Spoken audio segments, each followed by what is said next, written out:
Hello, BookTube, and welcome back to Cimmerian September. This is a BookTube event created by Michael K. Vaughan that urges you to read Conan from the hands of Robert E. Howard. All of the Conan stories and novellas and fragments that Robert E. Howard wrote, which is about 800 pages and change, so you could do it in the course of a month. It wouldn't be possible to do in the course of a month if Howard had lived, but he killed himself at age 30. When he was still all afire to write fantasy stories, still all afire for all we know to write Conan stories, and may have gone on to write Conan novels, lots of them. We'll never know. It never happened. So right now, in order to master all of this stuff, it doesn't take more than a month. You could do it in Cimmerian September. I have done it many times. I have read Conan and Conan pastiche novels endlessly. So I decided early on that my version of Cimmerian September was going to be the Savage Sword of September, where I go back to Marvel Comics' original run of the Savage Sword of Conan and read them all. That is going to be, it has been, I've been doing it for a month now, it has been a little bit on the dicey side, because this comic posted good enough sales so that it came out regularly, and it's long. It's, lots and lots of pages of art and text. You need a main story. You need backup stories, backup features. It's a nightmare to bring out one of these things every year, much less every month, along with all the other stuff you're doing. Which means that after a certain amount of time, the quality might slip. It might vary up and down. You might have a great issue and then a year of substandard issues. Certainly that's my memory of buying Savage Sword of Conan at the comic shop, at the newsstand, and then at the comic shop. I was buying this thing and noticing that the really good issues were fewer and farther between, which is never any good. It's not good if a comic is costing you over $1. Of course, now I think comics are $10.95 a piece that you pay for, I think, 6 pages of color artwork and also 6 pages of text where the writer, encouraged by her editor, maligns you. Not by name, but as close as she can get from studying and stalking you on social media. So, not really sure how well 4-color comics do these days, considering that you're getting almost no content and all of it hates you. It just viscerally hates you. But then again, I'm not sure what a Savage Sword of Conan magazine would be like in 2023. I think it would be a little bit odd to read those 6 pages that entirely devoted to Conan eating and talking about eating. Get a little dull, I think, mainly, which of course makes me a racist colonizer. Anyway, 50 years ago that was not true. 50 years ago the comic industry wanted to entertain its fans, not malign them. It wanted to give them what they want, not very, very intentionally give them what they know they don't want. Let's have an editorial meeting. Let's come up with what our readers, what we know they want. Okay, let's think up the opposite. I'm going to pay you. I'm the editor in charge. I'm going to pay you guys poverty wages, $6,000 a year, but still, I'm going to pay you to craft a comic designed to infuriate readers, to make them quit this industry. And then what? I don't know. I don't know what the answer to and then what is. The then what is happening. The industry is cratering. I don't know of a follow-up plan to that. Let's get together at the editorial meeting up on the 15th floor and plot how to work ourselves out of business. But once upon a time, 50 years ago, the exact opposite was true. The creators cared about what they did. They knew about what they were doing. They were good at what they were doing for the most part, and they certainly wanted to please the fans. It's just, what are you going to do? If you're Roy Thomas, the writer of the huge majority of Savage Sword of Conan, if you're Roy Thomas and you've got to come up with another Conan story, month after month after month, not only in Savage Sword of Conan, but also in Conan the Barbarian, the 4-color comic book, it stands to reason that occasionally your keel will scrape ground. And unfortunately, that happens a lot in Savage Sword of Conan. It happens in the issue that I'm talking about today. This is Savage Sword of Conan number 66. This is the cover. A rather stark cover, maybe a good Conan cover, but it bears absolutely no resemblance whatsoever to anything that happens in this issue. It is simply a Conan portfolio piece. That's all. Because, as you can tell, right, because the title of the main story of this issue is the sea of no return. There's no sea on that cover. This is written by Roy Thomas, with art by Ernie Colon and Ernie Chan, who I spent probably 120 years of my comics reading life assuming were the same person. They draw exactly the same. They ink exactly the same. Is it possible that they were exactly the same person and this is some sort of tongue-in-cheek joke? We'll never know. But I'm not a big fan of Ernie Chan's inking on John Buscema. John Buscema is the main artist for Conan for Marvel during this period. And he has a very Michelangelo-esque, sinuous style. It's not quite as curvy and loopy as Gil Kane's, but it is very much sensuous. It's very much you're meant to feel the stretch and pull of the muscles. Your feet are meant to feel the sway and bend of the trees or the heave of the seas. And Ernie Cohen's inking style is the opposite of that. He is a very buttoned down, very tight, very static inker. If you give him visuals that have lots of motion in them, he will make them static. And some fans might like that. Certainly, I don't think he ever missed a deadline. I think he was totally reliable. But I don't think it works. It would only work if you matched it with an artist who drew that way. What's a good example of an artist who draws that way? Maybe George Perez. Maybe does a lot of motion, but it's not sinuous. It'd be tough to come up with an artist who would match Ernie Chan exactly. Buscema absolutely does not. And so I was never happy to see his name as an inker. I'm less happy to see his name as an artist. His artistry is just competent. It shows you in pictures basically what you need to see, without ever doing any more than that, without ever stimulating your visual senses at all or giving you an ooh-ah moment. And that's what happens in this issue. This is the splash page, just Conan standing there. We're told that this is a young Conan, and he is wandering. He's getting a little bit fed up with the mercenary's life when he comes to the little pocket kingdom of Ravonna. It's sandwiched between two bigger kingdoms. In the Hyborian Age, that certainly wouldn't be true. You would be gobbled up by one of those two kingdoms. But Conan comes to this little place. See, there's the little kingdom right there. Very static. He's just walking down the street. You don't feel anything about it. There's nobody in the town until he gets to the tavern, where everybody's turning and meeting him, and they all have their cups raised at the same time for some reason. And he talks to a comely barmaid, who tells him that the town is celebrating. That's why they're all in the tavern, because their princess, Krigatha the Fair, has been affianced to wed the king of Alcalaeus, a rich island said to lie somewhere in the Western Sea. And she tells Conan this. This is on page 1. Of course, I've never seen the mysterious king of the palace. Soldiers we get in here say that no one in Ravonna, not even the royal family. Fact is, the only Alcalaisian anyone has ever met is Jabezo, the foreign king's emissary, who arrived a fortnight ago on a strange ship with a stranger crew. You don't affiance your princess to a kingdom nobody's ever heard of, to a kingdom nobody's ever seen, to a prospective bride that no one knows anything about. You obviously don't do that. It's just absolutely ridiculous. This is something straight out of Boccaccio. Which is why I guess everybody's dressing in this kind of knockoff Renaissance fair outfits. None of the outfits, other than Conan, who's naked, and no one ever comments on that. Other than that, everyone here seems to be dressed for the late Middle Ages. I don't get that at all. It shows, as most of this issue does, it shows an incredible lack of imagination. And Jabezo just happened, this mysterious emissary who looks like the devil, just happens to be in the room. Of course, he's in the bar celebrating with everybody else, including a rowdy dwarf.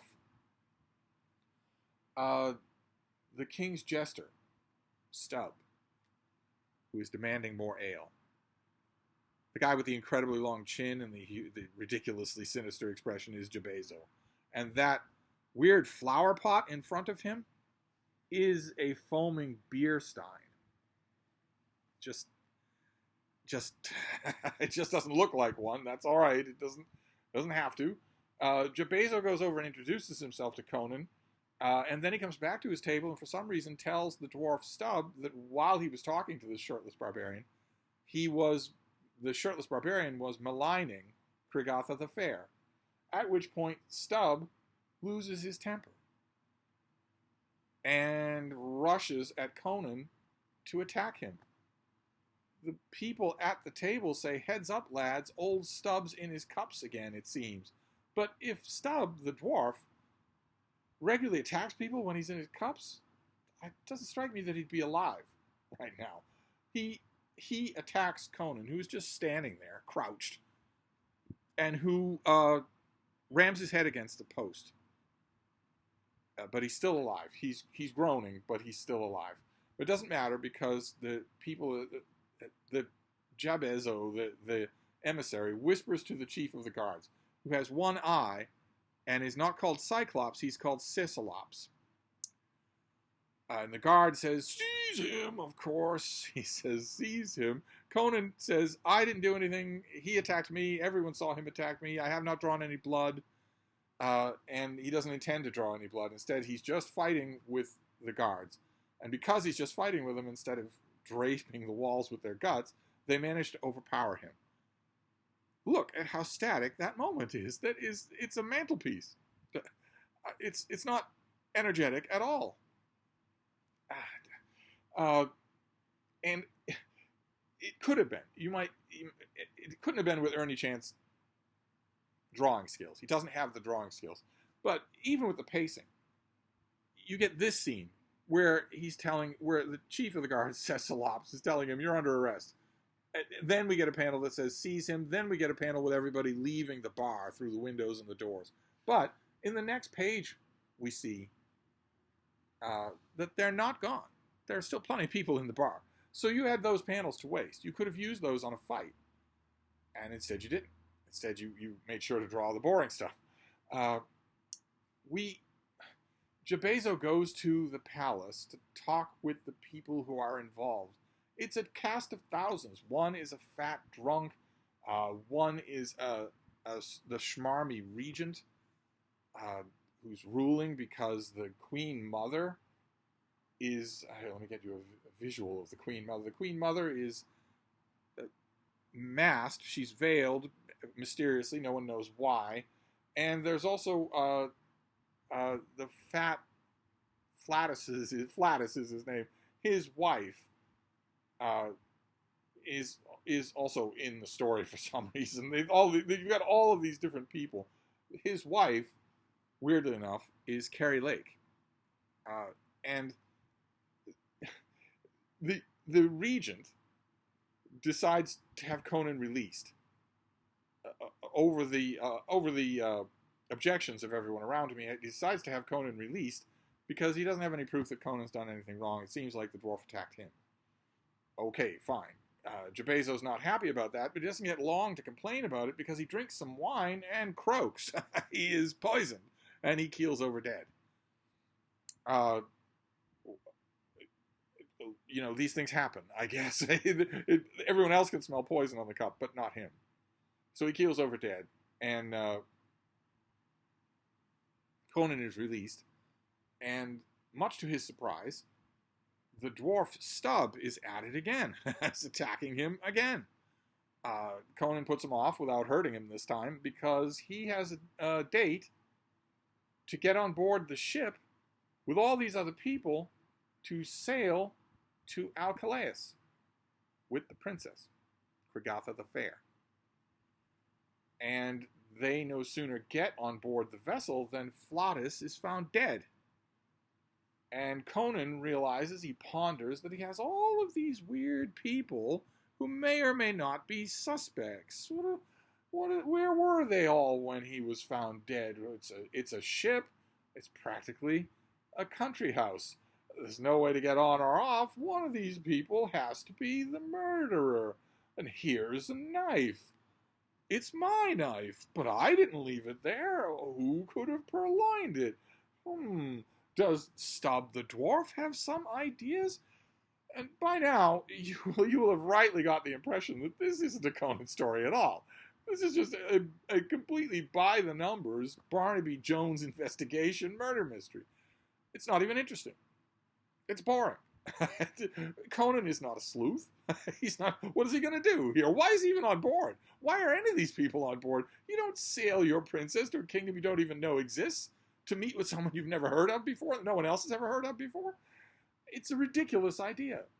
You know that something's up. You know that something's going to happen to Carrie Lake and crew. You just can't figure out what it is. And we get the horrifying story of the Queen Mother and why she's wearing a veil. It's because there was a horrific fire. And she is just about to reveal a key point of the plot when, look, she's stabbed to death by Stubb, the evil dwarf. But is he a dwarf? Suddenly, by the bones of Crom, he's huge. He's a giant. He swings his sword at Conan, and Conan chops his head off. Look at this panel work. Look at how boring this is. This is just boring panel work. You cut him in the leg, and this is what you show us? Oi, my hoinia!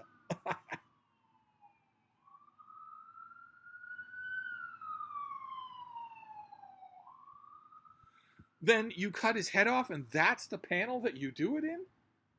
Look at this panel. We don't even get the whole head. And is it an empty body? That's not how it looks when you cut somebody's head off. And you cut his head off and you slam your sword on the floor. This is just bad. Really bad. And that is all that passes for action in the course of most of this story. As soon as Stubb is dead, we get a massive reveal. Jabezzo is back. Only now he doesn't have any eyes. And he tells us, I want to give his explanation. Besides some slight power over flame, the ability to take over other men's bodies is the only true sorcerer's power I've ever attained, though it should prove sufficient to gain me a kingdom. And the princess says, what of Alcalaeus and its king? And he says, little fool, neither of them existed. Amazing. Why didn't anybody in Ravonna think of that? Also, okay, you learned the sorcerer's ability of taking over dead people's bodies when your body dies. But your body's back at the palace. What's Jabezzo's body doing on board this vessel? And why wouldn't it be rotted? Why wouldn't it be of any use to him? So he takes over Stubb's body, which is why Stubb can make such a recovery from having his head slammed against a post. So I guess, off camera, Stubb dies. So Conan did kill him. Jabezzo takes over his body, and then when Stubb is beheaded, Jabezzo resumes his old quarters. He goes back to his old apartment. He's living in his own body again. Okay, fine. So how did the dwarf get the ability to expand in size? Where does that come from? No idea. Never explained. Conan fights the whole of the crew. These are the scenes. Look at this panel. What's the one thing you notice about this panel? Yes, that this crew member on board the vessel is pregnant. That's the only thing you notice about this panel. You don't, never mind the weird position that Conan's in, you don't even pay attention to it. All you're thinking about, thanks to the shading and the lighting, and the way the eye moves around the panel, the only thing you think about is that Conan just killed a pregnant man. Okay, fine. While they're fighting, a fire breaks out, and Jabezzo is hauling the princess up to the crow's nest. Why? I have no idea. Why would he do that? What good is it going to do him? The ship is still going to burn. They're still going to end up in the ocean.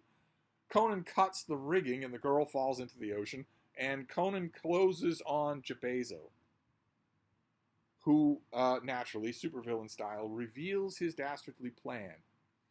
That now, all I need do is perish 1 second after you do, and I shall assume the strongest body I've yet inhabited. And Conan says, you shouldn't have said that, Jabezzo. No kidding. You shouldn't have said that.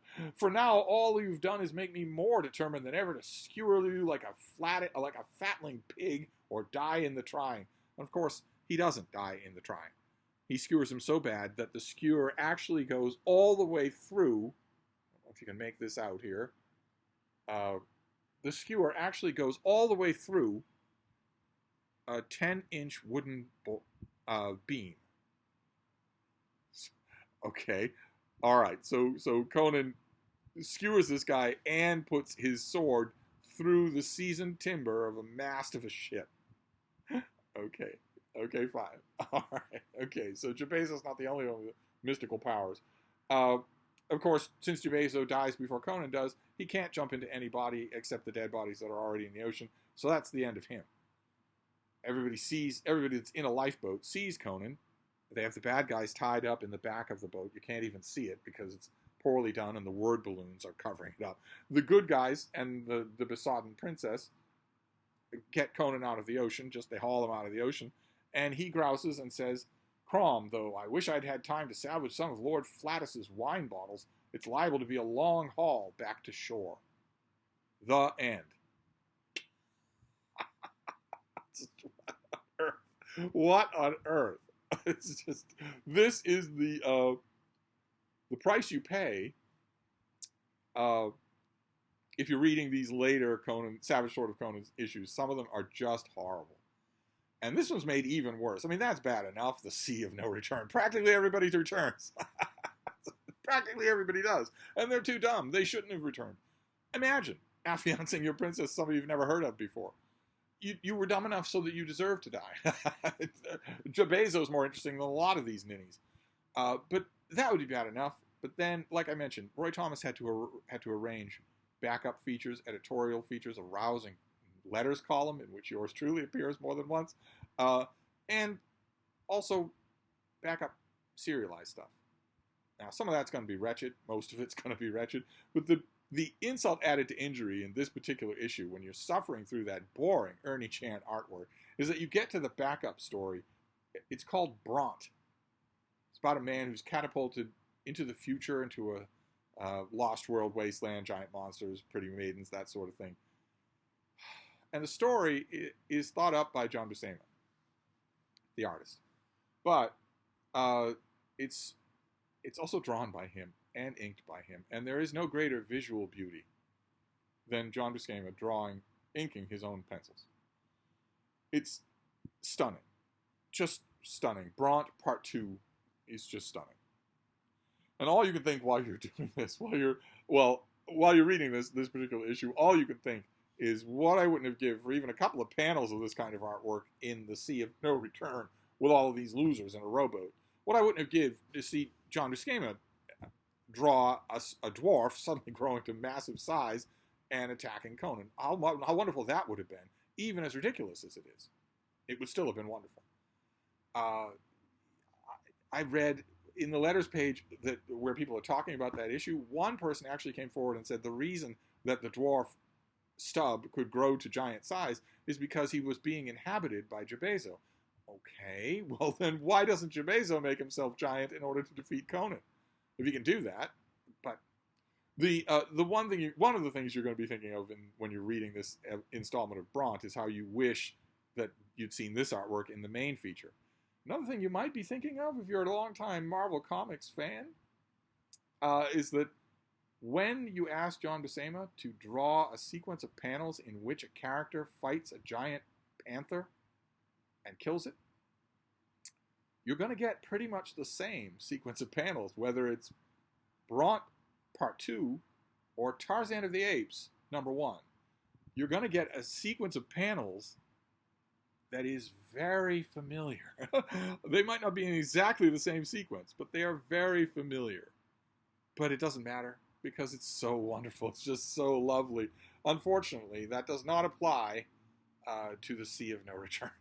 So I knew that I warned you ahead of time. There will be duds in the Savage Sword of September. I think since I'm bouncing all around, I think I might intentionally go to an issue that's not a dud, just so that I'm not dragging the whole ship down with me.